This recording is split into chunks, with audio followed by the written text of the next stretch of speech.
Perkenalkan, saya Ananda Khaira Azizah dengan NIM 2110842007. Sebelumnya, terima kasih kepada Bapak Ibu dosen pembimbing. Assalamualaikum warahmatullahi wabarakatuh. Perkenalkan, saya Ananda Khaira Azizah dengan NIM 2110842007. Sebelumnya, terima kasih kepada Ibu pembimbing, Ibu Roza Lesmana, dan Ibu Dokter Fak. Assalamualaikum warahmatullahi wabarakatuh. Sebelum Assalamualaikum eh Assalamualaikum warahmatullahi wabarakatuh. Perkenalkan, saya Ananda Khaira Azizah dengan NIM 2110842007. Sebelumnya, terima kasih kepada Ibu Pembimbing 1 dan Pembimbing 2 saya dan Bapak Ibu dosen penguji. Pada kesempatan kali ini, saya ingin mempresentasikan proposal saya mengenai pengelolaan data terpadu kesejahteraan sosial dalam pelayanan publik oleh pemerintah Kabupaten Pesisir Selatan. Penelitian ini berangkat dari pelayanan publik sebagai serangkaian kegiatan yang dilakukan oleh instansi pemerintah untuk memenuhi kebutuhan masyarakat sesuai dengan standar dan peraturan yang berlaku. Salah satu bentuk pelayanan publik adalah pelayanan dasar di bidang sosial. Dalam Undang-Undang Nomor 11 Tahun 2009 tentang Kesejahteraan Sosial, pelayanan sosial adalah kegiatan yang diarahkan untuk membantu individu, keluarga, kelompok, dan masyarakat dalam memenuhi kebutuhan dasar, mengatasi masalah sosial, serta meningkatkan taraf kesejahteraan hidup. Salah satu bentuk pelayanan sosial adalah bansos, rehabilitasi, pemberdayaan.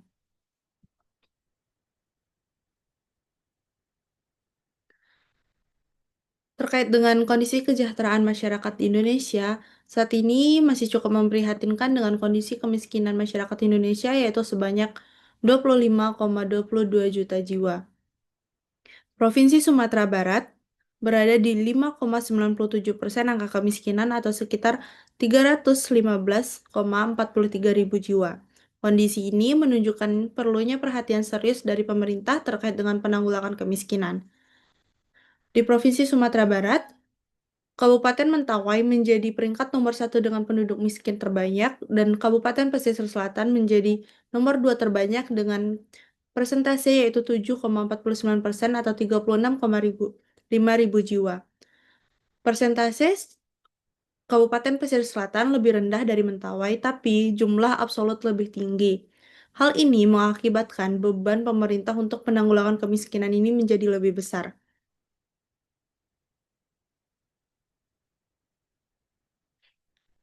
Terkait dengan penanggulangan kemiskinan itu sendiri, pemerintah memunculkan program data terpadu kesejahteraan sosial sebagai data induk yang memuat informasi mengenai pemerlu pelayanan kesejahteraan sosial, penerima bantuan, dan pemberdayaan sosial. Dalam Peraturan Menteri Sosial Nomor 3 Tahun 2021, pengelolaan DTKS dalam proses seperti pengusulan, proses verifikasi dan validasi data, serta perbaikan data menjadi wewenang kabupaten kota.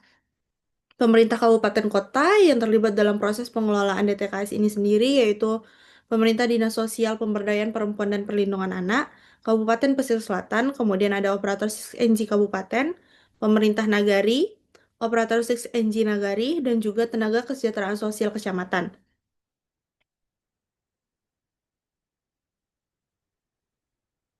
Proses dari pengelolaan DTKS ini sendiri terdiri dari identifikasi dan usulan awal, kemudian verifikasi dan validasi di lapangan, musyawarah desa atau nagari, kemudian dilanjutkan dengan entry data ke aplikasi 6NG dilakukan oleh operator 6NG Nagari, dilanjutkan dengan verifikasi dan validasi data lanjutan oleh Dinas Sosial Kabupaten Pesisir Selatan, kemudian eh, kemudian penginputan data oleh operator SIS-NG kabupaten untuk dikirimkan ke sistem nasional.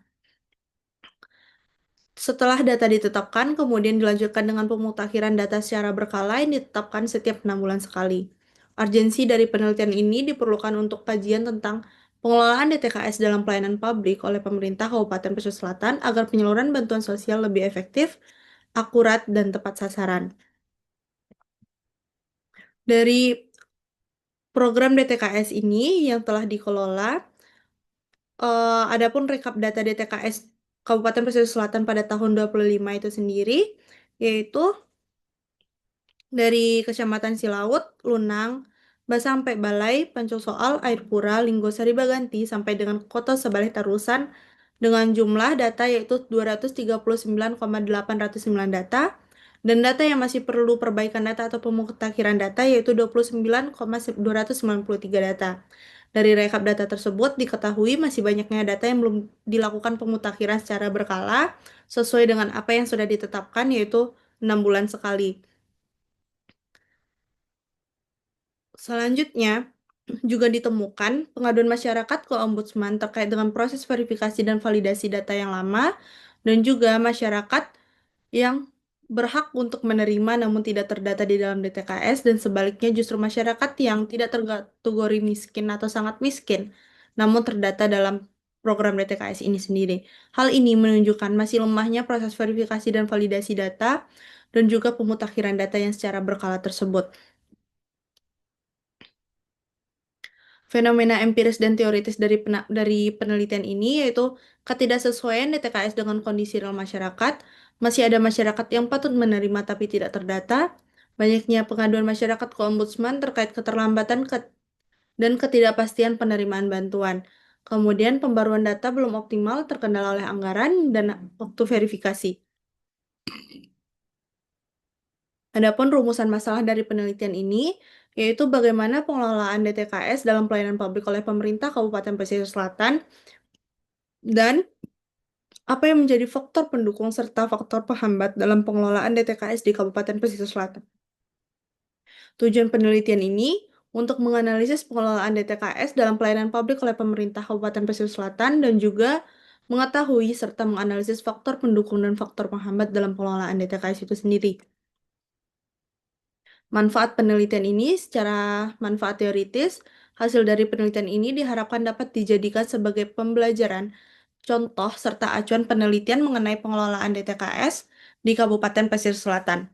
Hasil dari penelitian ini juga untuk menambahkan koleksi perpustakaan di Universitas Andalas tentang pengelolaan DTKS di Kabupaten Pesisir Selatan. Manfaat praktis bagi peneliti memperluas wawasan serta pengetahuan tentang pengelolaan DTKS di Kabupaten Pesisir Selatan. Bagi instansi dapat memberi gambaran dan acuan bagi instansi terkait mengenai pengelolaan DTKS di Kabupaten Pesisir Selatan. Kajian pustaka yang penulis lakukan untuk penelitian ini yaitu dari Susilawati tentang pengelolaan DTKS dalam pelayanan bantuan sosial di Dinas Sosial Kota Banda Aceh, kemudian dari Tajul Ulum Muhammad Rifai dan Anissa Purtawiningsihal, efektivitas pengelolaan data terpadu kesejahteraan sosial berbasis aplikasi 6NG di Dinas Sosial Kabupaten Sampang. Kemudian dari Dezi Lasari dan Helmi Ali terkait strategi pengelolaan DTKS dalam penyaluran bantuan sosial pada Dinas Sosial Kabupaten Agam.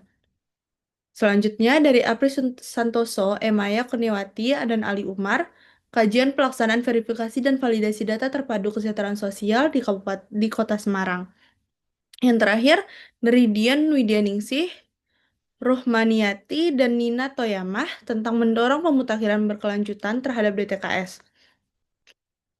Adapun teori yang peneliti gunakan dalam penelitian ini terkait menggunakan teori fungsi manajemen oleh Ricky W. Griffin dengan indikator yaitu perencanaan, pengorganisasian, pengarahan, dan pengendalian. Skema pemikiran seperti yang dilihat pada gambar. Definisi konsep dalam penelitian ini yaitu manajemen merupakan usaha yang dilakukan bersama-sama untuk mencapai tujuan bersama yang di dalamnya terdapat proses perencanaan, pengorganisasian, pengarahan, dan pengawasan. Pelayanan publik merupakan kegiatan dalam rangka pemenuhan kebutuhan pelayanan sesuai aturan perundang-undangan bagi setiap warga negara dan penduduk atas barang, jasa, dan pelayanan administratif yang disediakan oleh penyelenggara pelayanan publik. DTKS merupakan program basis data yang berisi informasi tentang kondisi sosial ekonomi dan demografi penduduk miskin dan rentan miskin yang digunakan sebagai dasar penempatan penerima berbagai program perlindungan sosial dan penanggulangan kemiskinan. Definisi operasional dari penelitian ini dengan variabel perencanaan, yaitu perencanaan pelaksanaan program, menetapkan kriteria menentukan program, penyusunan target dan sasaran program. Pengorganisasian yaitu pengalokasian sumber daya, pembagian tugas dan wewenang, pelatihan sumber daya manusia. Dalam pengarahan, yaitu terdiri dari pengimplementasian, kepemimpinan, dan pembimbingan pelaksanaan program, proses komunikasi dan koordinasi, pemberian arahan, kerja, dan penjelasan kegiatan. Dalam pengawasan, terdiri dari monitoring pelaksanaan program, evaluasi pelaksanaan program, dan juga tindak lanjut hasil evaluasi program. Metode penelitian. Dalam penelitian ini menggunakan metode penelitian kualitatif dengan pendekatan deskriptif. Teknik pengumpulan data yang digunakan yaitu melalui wawancara, observasi, dan dokumentasi. Teknik pemilihan informan yaitu menggunakan purposive sampling dan peran peneliti sebagai instrumen utama. Data informan peneliti yaitu Kepala Bidang Perlindungan Jaminan Sosial, Fakir Miskin dan Penanganan Bencana, Kepala Seksi Penanganan Kemiskinan, Pengelola DTKS di Dinas Sosial, Wali Nagari Duku, Operator 6NG Nagari, dan tenaga kesejahteraan sosial kecamatan.